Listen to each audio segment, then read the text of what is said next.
Hello everybody, welcome to the juicynaile channel. Today we are having quite a very serious topic, which is transitioning from student to employee. So I decided, you know what, let me take you guys seriously and bring my babies along today.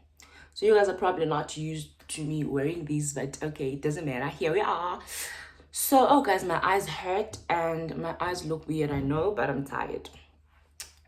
So by now, we are all fully aware that employment or unemployment rates in South Africa are literally on steroids. Like everything is crazy, everything is hectic, and good off basically.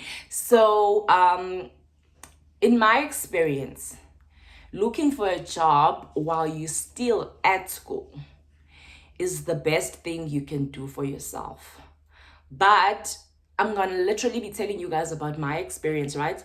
So when I was doing my final year, which is last year, what happened was I was very stressed, constantly worried about my future, worried about so what's gonna happen next year now. Because remember, when you're at school, you are in a very comfortable environment. You've been there for a couple of years, 3 to 4 years. You've been there, you know your ins and outs, you're familiar with the people. That's home now. That's your home away from home. And then now thinking of change, I fear change. I'm scared of change. I don't know about you. When I think of, in fact, when I thought of, shucks, now I have to go out there, put myself out there and fend for myself, because there are no friends in the workplace. You are literally by yourself and you need to try and make it by yourself. So it was very stressful, honestly. There would be days where I just have this wave, your man, shucks, what's gonna happen? Like, I want to pass, but I really love being at school as well. So I had literally two hearts. Like, I really want to pass because I am a sucker for failure. But the thought of change, the thought of going to a new environment was very depressing and stressful. But anyway, I applied for my first job. I didn't get the job. I applied for the job I got the first interview for in October when I was writing my final exams. So in December already, I was called to come for an interview, right? And when you get there, you guys, there was only one girl from my school and everybody else was old. I'm like, what the hell? Where's the young people at? And that's the thing about the workplace, you guys. You don't really get to work with people of your age group, but sometimes you get lucky and you find them, but that was not the case. But anyway, guys, I didn't get that job. But during December holidays, I kept submitting CVs. Yo, guys, I submitted CVs for DOL. I submitted CVs for general government, to government staff, different private companies, intention. Guys, I applied. And let me tell you something. I spent so much money. So financially, it becomes a thing as well. So if you want a job in South Africa, you also need to have a bit of coins to back that up. Okay. Luckily, my mom gave me the money and stuff. So I managed to apply. But guys, when I think of it now, I sent so many applications and I feel like I just wasted that money, because zero of those government posts. I applied, guys, for probably more than 20 government posts and I didn't get any. I'm like, they don't even send you a thing that says, we have received your application. We'll get back to you. Thank you so much for trying. Like something like that. They just keep quiet. They've been quiet ever since. I'm still waiting. But anyway, okay, let me first tell you guys what I studied. I studied environmental health, right? And it is not environmental science. I don't deal with plants. Can we get that out of the way? Because when I say environmental health, everybody thinks I'll be talking plants and all. No, I don't deal with that stuff. I deal with the health of human beings in general and the environment that we stay in, how it affects human beings. So now, thing is with me, right? This course, I'm from the Eastern Cape. This course you will not find in the career exhibitions back home. I didn't know what it was, but all I knew was that I want to study because I wanted to be a doctor, and that didn't work out. So I was just desperate for education. So I got it, but I feel like I'm in the right path. I'm happy with my career choice. And so back home, we all know it's either you're a doctor, you're a lawyer, you're an engineer, or you're a nurse or teacher and a teacher. So that's it. But you don't get exposed to all these other things. So with environmental health, you've got so many majors. You've got your waste management, you've got your water quality, you've got your disaster management, you've got your occupational health and safety, you've got your food hygiene and food systems, stuff like that. And you've got your air pollution, that is air quality.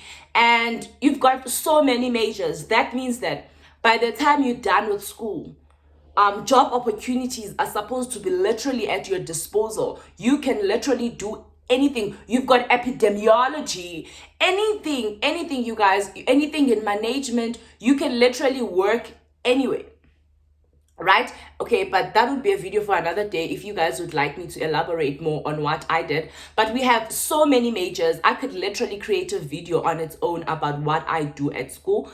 But point being, now that meant that I'm done with school. Now I need to go out there and actually get a job.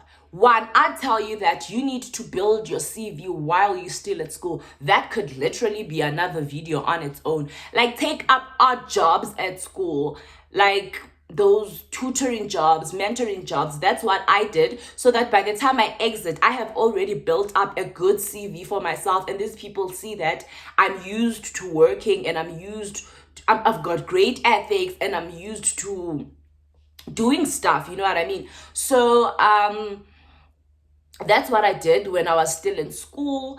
And then it came in really handy when I had to leave school, because my CV now was also, please bag those grades. It's very important that you get good grades, because they actually do consider grades some of the of the companies and stuff. Because remember, around December, when you're applying, you don't have the actual certificate, so you are forced to submit your academic record to prove that in actual fact you have completed the degree, you know. So anyway, so now I whatever waited around without a job, and then eventually you get a job. My first job was in a construction company. Yo guys, I'm lying. I meant in manufacturing. It was a job in manufacturing. So you didn't get to wear fancy clothes. You had to wear like a jean and a shirt and safety boots, because it was part of occupational health and safety. So I was in a manufacturing company, and it is literally based in a very shady area. Like, you'd be very scared to go there or whatever, you know. In those the manufacturing and everything, like set island, they are on the sides of any town or whatever. But then anyway, I got the job there. And it was cute, man, because I had my own stuff, own desk, own laptop, own working area. And I worked, there was a lady who was like the secretary or the PA to my supervisor. And luckily for me, they were only starting a department, the health and safety department. They had never had it before, which put so much pressure. That's another thing about the workplace. You are literally thrown in the deep, and you must literally learn how to survive and learn how to swim. Right? So I'm in this work environment. Firstly, manufacturing is male dominated. You will find that a lot of males, and you have to find your place and cement your own place as a woman.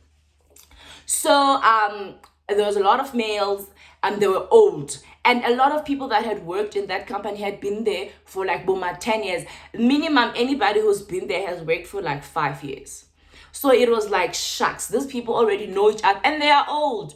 So I was in an office with the PA of the quality control guy who was sort of supervising me through everything. But I literally had to implement everything I learned in school because they didn't have the department. So I had to start everything.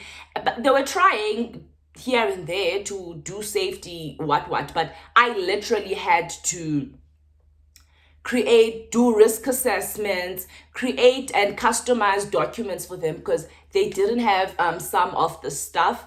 So I worked with an old lady, which was so sweet, guys. She was so sweet, umamzo. I loved her so much. But I'm not gonna lie to you, there are days where I felt that I was being undermined because I was a woman. There are days where I felt I was not being taken seriously because I was young. Okay, so those are other issues you need to prepare yourself for when you go to the work environment. Also, when you're still in school, please pray for your work environment. I learned this very early and I actually did it. I prayed for my work environment before I even got a job. And God loved me because I got a very good working space. Like in general, way to overlooking all the other tiny teensy things, you can literally say I was in a good space. But anyway, I worked there for a couple of months. We all know COVID happened, but they still kept us. Shame, they cut the salaries, but they still kept us because they didn't want to retrench anybody. But I then got a job elsewhere. Port Health. I told you, with my career, you can literally work anywhere. So now I'm working for the Department of Health, but under the Port Health sphere, right? So this is what you need to learn. You don't owe any company your loyalty. You will have to put yourself first before any other company when you are in the work environment, because remember, had they retrenched where I was working, who was going to be the first one out the door? Definitely me, the intern. And they were not paying me much. I had to consider a lot of things. They're not paying much. Okay, the experience is good, but they're not paying me much. So what's gonna happen? And then the second job had prospects of I was then going to be able to be registered with the Health Professions Council, which was not going to be the case because it's community service. So you need to beg community service for you to actually be registered and be able to practice independently. So I had to look at such stuff. They are better paying. I can be registered. Anyway, I was new in that company, so they can easily replace me. That's a private company. You can't really trust them much. So that's what's up. So literally that was my journey. I'm now at a different job. And the work environment, guys, is still beautiful. I'm so happy. There I've got my peers, though my greatest fear was that I'm leaving a place where I had my own desk, own everything. Like I had my own stuff and they were preparing my office and stuff for me. And I'm moving to a place where I have to share things with people. And those people are people of my age. So yabazi the age group here too. Usually there's drama. So I was at another comfortable state that side, but I had to transition. So as a person, you need to be prepared. Change is not good. Okay. Change is good, but if you fear change like me, you need to prepare yourself. You need to I'm not even good at making friends. And now you need to know that when you go to the workplace, it's not about friends. It's not about anybody else. It's literally about you. And should anything happen, you are on your own. Do you know what I mean? They're not going to say, okay, you know what? You can take your friend with. If they want to move you to another area, they'll move you. So you literally need to cement yourself, allow yourself to be recognized in the workplace, and just work hard. Continue working hard, especially if you're new from school. It's like, keep it moving. Thank you so much for watching this video. I hope it was informative. If you feel like it was not really informative and there's still more things you'd like to know, I would like you to kindly tell me on the comment section below. Apart from that, please don't forget to subscribe. If you have not subscribed, please don't forget to like this video, give this video a good thumbs up, baby, and don't forget to share this video on your loved ones. Tag me on all social media platforms that I will put down below, my IG and my Twitter. Thank you so much for watching. Enjoy the rest of your weekend. I love you.